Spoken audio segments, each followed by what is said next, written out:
गरीबी किसी अभिशाप से कम नहीं है, बहुत बड़ा अभिशाप है। और जब किसी व्यक्ति पर ये गरीबी आती है, ये अभाव आता है, तो तब पता लगता है कि कौन पत्नी, कौन मित्र। इस छोटे से बालक को बहुत आशीर्वाद, शुभकामनाएं अपने माता पिता की पुण्य कमाई से राशि दी है, बहुत बहुत धन्यवाद। विपत्ति में पता लगता है पत्नी कितनी वास्तविक है। विपत्ति में पता लगता है कि व्यक्ति का धैर्य कितना है, और विपत्ति में पता लगता है कि कौन सच्चा मित्र है। बनी में तो सब अपने बन करके रहते हैं, पर जब विपत्ति पर, संकट का समय आता है व्यक्ति पर, तब पता लगता है। कहते हैं गरीब ब्राह्मण पर कुछ ऐसी विपत्ति आ गई तो स्थिति ये हो गई कि 2 बच्चे हैं घर के अंदर, और जो पत्नी है उस ब्राह्मण की, वो बच्चों को सत्तू घोल घोल के पानी में पिला रही है। बच्चों ने कहा माँ कई दिन हो गए पानी पीते पीते, एक दिन रोटी भी खिला दो। अब जब बच्चों ने ये कहा तो मां से रहम, तब तक आंखों से आंसू पड़ने लगे। रोटी तो खिला दूं, पर तभी तो खिला दूं जब आटा घर के अंदर हो। आटा तो नहीं।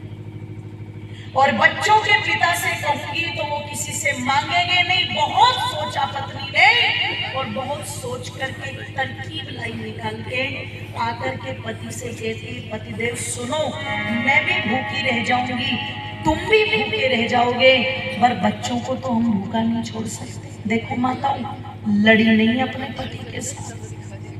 कई बार तो जब विपत्ति आती है ना, तो घर में लोग चिल्लाना, झगड़ा करना शुरू कर देते हैं। ये कमजोरी की, दुर्बलता की निशानी होती है। एक बात कह रही हूँ, अगर अपना सको तो अपना लेना जीवन में, अगर विपत्ति पड़े। माता जी, एक बात कह रही हूँ कि अगर विपत्ति पड़े, धैर्य पड़े, तो एक एक कदम बड़ा संभल संभल करके रखना। लोगों, चाहे सुख हो चाहे दुख हो, व्यक्ति को हर समय होश को खोना नहीं चाहिए। और 3 प्रकार की स्थिति में कभी किसी को कोई वचन मत देना, बात मत बोल देना। पहली, जब बहुत ज्यादा दुखी हो तब भी किसी से कोई वादा मत करना। और सकलपुरा वालों, जब बहुत ज्यादा सुखी हो तब भी किसी से कोई वादा, जोर से बोलो, मत करना। और तीसरा, जब बहुत ज्यादा भावुकता में हो तब भी किसी से कोई वादा, तीनों जगह फंस जाओगे, तीनों जगह। निवेदन कर दूं आप लोगों के मध्य में, पत्नी लड़ी नहीं तो जरा सी घर में कमी लग जाए ना, ये लड़ने लग जाती है। करवा चौथ वाले दिन तो छत पर चढ़ती है लेके, बोले आज तो तेरा मुंह छलनी में ही दिखूंगी, रोटी नहीं खाऊ बिल्कुल भी, छत पर चल घना तावला। और वो बेचारा कह दे मेरे पैर में दर्द है, मेरी तबीयत ठीक, बोला ना आज तो कोठे पे लेकर चढ़ूंगी, चल छत पे। चाहे अगले दिन छत से धक्का दे दे बेचारे, और उस दिन छत पे लेके जरूर जाएंगी करवा चौथ मनाना, है ना। वास्तविक करवा चौथ क्या है? कल आना, अधिक से अधिक संख्या में कल बात करेंगे। आज तो इतना निवेदन कर दूं, अगर विपत्ति का समय पति पर आ जाए तो उसका हाथ भी पकड़ लेना, उसका साथ भी पकड़ लेना, ताने मत मारना। एक तो व्यक्ति पहले ही दुखी, और ऊपर से कोई ताने मारे ना, तो कई बार घर आने की बजाय व्यक्ति रेलवे ट्रैक पर पहुंच जाता है। बिहार का एक IAS ऑफिसर, याद है आप लोगों को?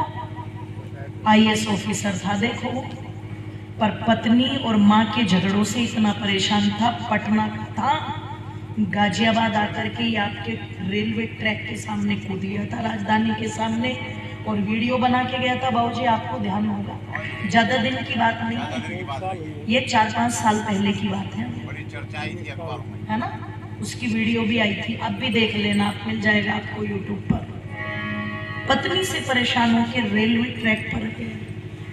कई बार पत्नी इतनी ओछी बात बोल देती है कि पति को सहन नहीं होती। ध्यान रखना, उसकी गरिमा मरती है। गरिमा को मत मारना, ना अपनी गरिमा को मरने दो, ना उनकी गरिमा को मारो। अरे ये तो रिश्ता ही सम्मान का रिश्ता है। पत्नी ने बड़ी समझदारी से पति से कहा, पतिदेव तुमने अपने धैर्य की परीक्षा तो कर ली, मेरी भी परीक्षा कर ली नाथ, एक बार अपने मित्र को भी टटोल करके देख लो। बच्चों का दुख देखा नहीं जाता, कोशिश करोगे तो क्या नहीं होगा। वो गरीब ब्राह्मण कहता है तुम किस मित्र की बात कर रही हो? ब्राह्मण की पत्नी कहती है तुम ही तो मुझे रोज कहानी सुनाते। ये गरीब ब्राह्मण कौन था? सुदामा, सब जानते हैं। और मनोज भैया सुदामा जी की पत्नी का नाम? बोले जी गुरुकुल वालों ने पढ़ाया ही नहीं। आदरणीय बाबूजी बता रहे सुशीला नाम। तो कहते आप ही तो रोज मुझे बताते हो क्या कि जमुना के पार मेरा यार हो सुशीला।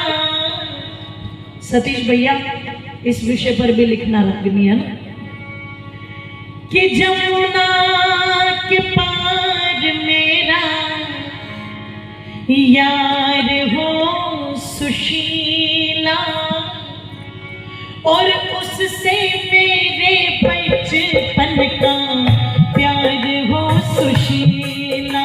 अरे जमुना के पार मेरा यार हो सुशीला, उससे मेरे बचपन का प्यार हो सुशीला। अरे जमुना के पार मेरा हो सुशीला, उससे मेरे बचपन का प्यार हो सुशीला।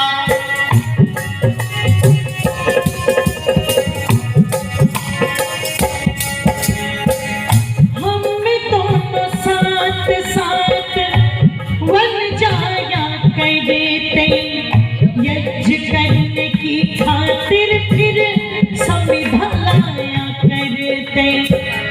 हम दोनों साथ साथ वन जाया करते, यज्ञ करने की खातिर फिर समिधा लाया करते।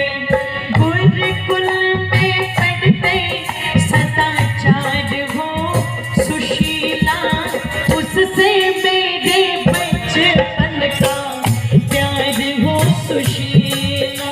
अरे जमुना के पार मेरा यार हो सुशीला, उससे मेरे बचपन का प्यार हो सुशीला।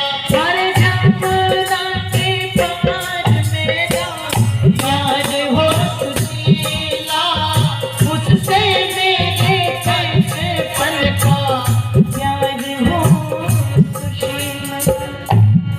कहते आप तो मुझे बताते थे, क्या भूल गए कृष्ण को? सुदामा कहता है कृष्ण को तो नहीं भूला, पर डर लगता है। क्या तुम चाहती हो मैं अपने मित्र के सामने जाकर के भिखारी बन के कहूं कि मुझे कुछ दे दे? पत्नी कहती है पतिदेव एक बार घर से जाओ तो सही, मिलो तो सही, हो सकता है मांगने की आवश्यकता ही। जोर से बोलो, आप जाओ तो सही। ये कहकर के पत्नी ने समझाया, सुदामा चल पड़ा। लोगों द्वारिका में पहुंचा, एक व्यक्ति से पूछा भैया कृष्ण का घर बता दोगे? किसी ने कहा कौन कृष्ण, पूरा नाम बताओ। कृष्णपाल है ना, वो तो बता भी देंगे, अटोल नंगला में रहते हैं। कृष्णदेव है जी, आ जाए थे मकरेड़ा में रहते हैं, है ना। कृष्ण सिंह पूरा नाम बता। इसने कहा मैं कृष्णपाल कृष्णदेव की नहीं बात कर रहा हूं, मैं उस कृष्ण की बात कर रहा हूं जो इस द्वारिका का राजा है। तो उसने सोचा, ऊपर से नीचे तक देख के ऐसा लगता है शायद कोई, जोर से बोलो, एक काम कर, डंडे तो नहीं खाने तुझे? इसने कहा डंडे खाने छुड़ाया हूं। तो नहीं, दूर से बोले बस नाम मत ले देना, बेइज्जती हो जाएगी बहुत बुरी। द्वारिकाधीश है वो। सुदामा से कहा कि ये महल है, इधर को चला जा, नाम मत। द्वार पर पहुंचा, द्वारपालों से मिला। आर्य समाज का योगदान महिला जाति के लिए क्या रहा? आर्य समाज का योगदान जिसको अछूत कहकर के अपमानित किया जाता उनके लिए क्या रहा? आर्य समाज ने देश की आजादी में अपना क्या योगदान दिया? ऐसी बहुत सारी बात आपको सुनने में मिली।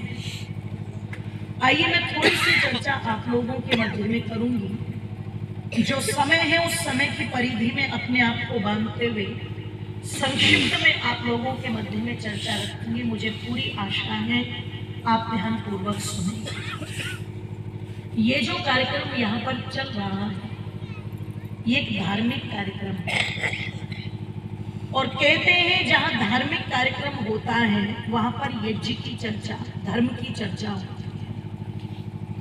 वर्तमान समय की जो पीढ़ी, यहाँ तो गुरुकुल के ब्रह्मचारी हमारे बैठे हुए हैं, इनको तो बतलाने की आवश्यकता नहीं है कि जीवन में धर्म का क्या महत्व है, क्योंकि गुरुकुल का वातावरण इतना पवित्र उन संस्कारों में बंधा हुआ होता है कि निश्चित ही उस परिप्रेक्ष्य में रहते हैं तो उन सिद्धांतों को जान करके अपने जीवन में अप्लाई जरूर करते होंगे, अपनाते जरूर।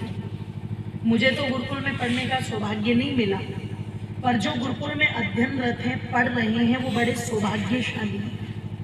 और कई बार भौतिकवादिता के चलते कुछ बच्चों के मन में आ जाता है कि हमें यहाँ गुरुकुल में फंसा दिया और अपने आप मजे उड़ा रहे हैं।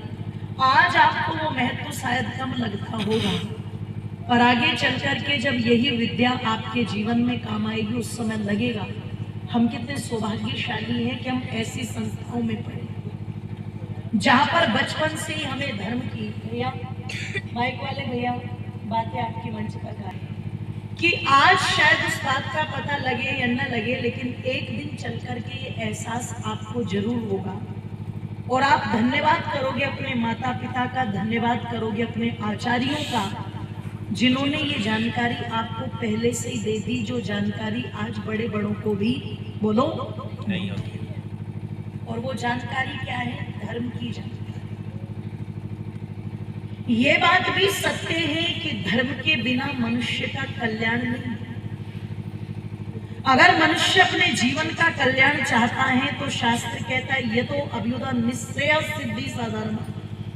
अगर तुम अपने यहलोक और परलोक दोनों को संभालना चाहते हो तो जीवन में धर्म को अपनाओ, हमारा शास्त्र कहता है। और ये भी बात सच है मेरी माताओं बंधुओं कि आज मनुष्य ने धर्म का चोला ऊपर से तो ओढ़ लिया, पर अंदर से बहुत कम लोग ऐसे हैं जो सच्चे धार्मिक हैं। आज धार्मिक होना अलग हो गया और धार्मिक दिखाना, जोर से बोलो, कह दीजिए, अलग हो गया। और धार्मिक होने में और धार्मिक दिखने में इतना ही अंतर होता है जितना अंतर धरती और बोलो आकाश। और शायद इसी अंतर ने पूरे विश्व के अंदर इतना द्वंद्व पैदा कर दिया, इतना द्वंद्व पैदा कर दिया कि आज जितना झगड़ा धर्म के नाम पर है उतना झगड़ा और किसी विषय को लेकर के, जोर से बोलो, आज जन्नत में जाने के चक्कर में उदयपुर में कन्हैया लाल की गर्दन काट दी। आज जन्नत के जाने के चक्कर में लोग निर्दोष लोगों पर बम फोड़ दें। आज पता लगा इसी धर्म को स्थापित करने के लिए मूक प्राणियों की गर्दन काट दें। इसी धर्म को स्थापित करने के लिए महापुरुषों के नाम पर लांछन लगा दे। व्यक्ति को लेश मात्र भी कोई फर्क नहीं पड़ता, बस वो दिखाना चाहता है अपने आप को धार्मिक। इसलिए बड़ी बड़ी कथाएं होती है, महिलाएं नाचना शुरू करती है, लड़के वीडियो बनाते हैं, वो भी दिखाते हैं अपने आप को धार्मिक। कहीं जागरण होने लगे, जागरण वाला भजन गा रहा और कुछ माताओं ने अपनी चोटी हिलानी शुरू की, बोले इसे क्या हो गया कि इसके सिर पर माता आ गई। मुझे भी 13-14 वर्ष हो गए आर्य समाज का कार्यक्रम करते करते। आज तक किसी भी कार्यक्रम में मैंने नहीं देखा आर्य समाज के कि किसी माता के सर पर महर्षि दयानंद आ गए। किसी को स्वामी श्रद्धानंद चिपट गए हो आकर के? है जी, मैंने नहीं देखा आज तक का, एक भी कार्यक्रम में नहीं देखा। किसी गजबड़ ने तो चोटी नहीं लाई बिल्कुल भी। सारी चुपचाप बैठ करके वेद के सिद्धांतों को सुनती है, पर क्या हो जाता है कि जागरण में माता एक गर्दन हिलाने लगती है। कोई कहता है इस पे दुर्गा आ गई, कोई कहता है इस पे काली आ गई, कोई कहता है इस पे संतोषी आ गई, कोई कहता है इस पे लक्ष्मी आ गई। एक बात कहूं, ये 3 प्रकार की महिलाएं होती हैं जो ये नाटक करती हैं, जिन पर भूत आते हैं, प्रेत आते हैं, माता आती है, पिशाचनी आती है। एक तो वो होती है जिसको घर में काम नहीं करना होता, वो भूत चिपटा के बैठ जाती है। अब सबको पता है इसकी मानसिक स्थिति, जोर से बोलो। अच्छा, कहेगा क्या उसे कोई काम? नहीं बोलेगा, अपना उसके आनंद ही आनंद हो जाते हैं। दूसरी, जिसे अपने सास ससुर से अलग होना होता है ना, कई बार वो भी भूत चिपटा करके बैठ जाता है, माता चिपटा के बैठ जाती है।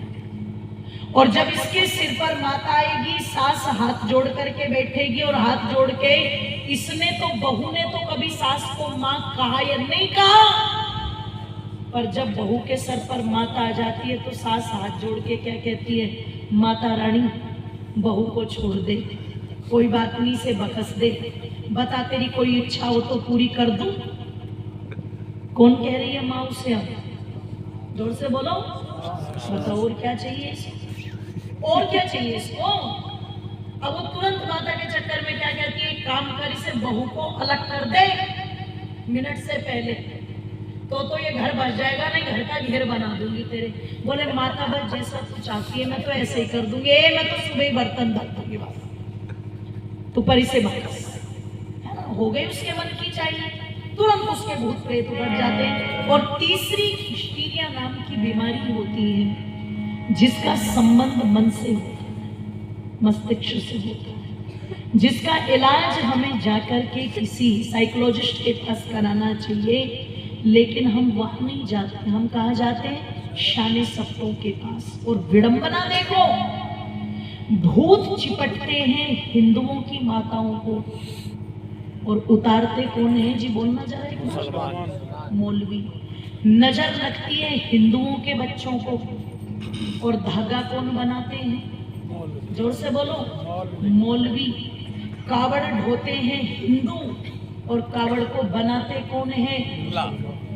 पता लगा मूर्ति पूजा करते हैं हिंदू, और मूर्तियों को बनाते कौन है? जोर से बोलो। और बैंड बजाते हैं मुसलमान, और नाचते कौन है? सोचो सोचो। फिर कहते हैं जी सुधार नहीं होगा, शाने सत्ते उतारते हैं इनके भूत, और तब कहते हैं भूत उतर गए। थोड़ा सा चिंतन, थोड़ा सा मंथन बहुत जरूरी है।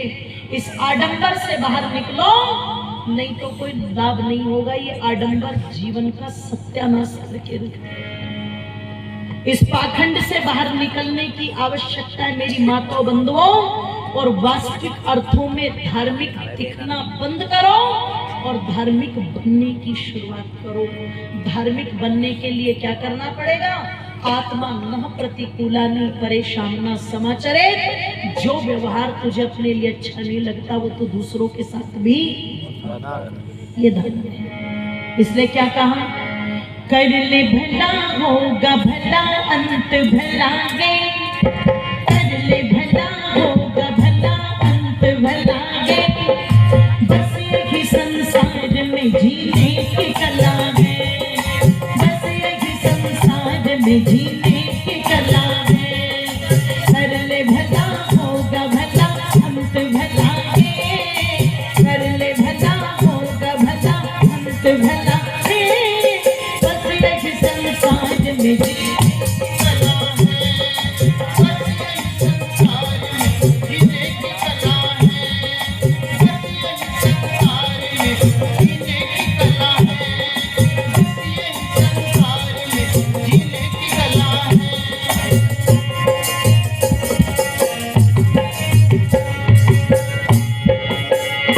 जिसने नेकी